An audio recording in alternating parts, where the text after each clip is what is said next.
तो चलिए आज हम कहानी और उपन्यास में अंतर जानेंगे। तो प्लीज वीडियो को लाइक शेयर एंड कमेंट करना ना भूलें और हमारे चैनल को भी सब्सक्राइब कर लें और जो बगल में बेल आइकन है उसे भी प्रेस कर लें। तो चलिए अब हम वीडियो को स्टार्ट करते हैं।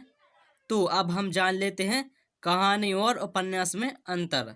कहानी एक ऐसी रचना है जिसमें जीवन के किसी एक अंग या मनोभाव को प्रकट करना ही कहानीकार का उद्देश्य होता है। अर्थात कहानी उसे कहते हैं जो जीवन की एक घटना या किसी एक भाग का वर्णन किया जाए तो उसे हम कहानी कहेंगे।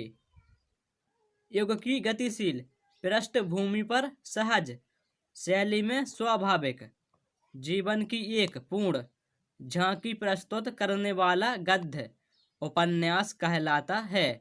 अर्थात उपन्यास किसी व्यक्ति के संपूर्ण जीवन को विस्तार से एवं एक सहज भाषा में अर्थात एक सरल भाषा में दिखाता है तो उसे हम उपन्यास कहेंगे।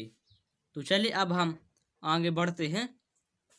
तो अगला पॉइंट हो जाएगा कहानी का आकार सीमित होता है जबकि उपन्यास का आकार विस्तृत होता है।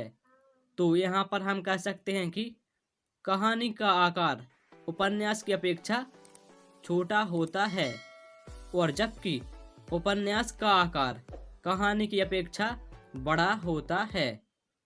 तो चलिए अगला पॉइंट है कहानी में जीवन की केवल एक झलक का वर्णन होता है।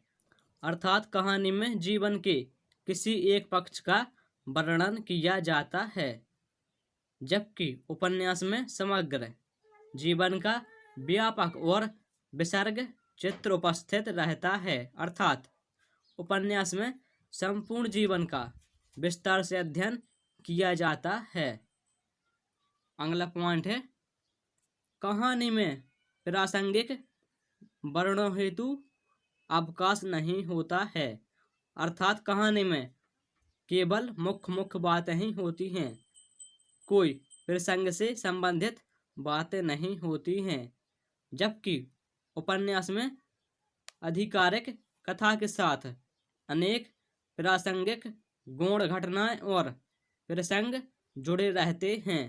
अर्थात जो उपन्यास की कहानी होती है उसके साथ साथ उपन्यास में अनेक प्रसंग भी होते हैं।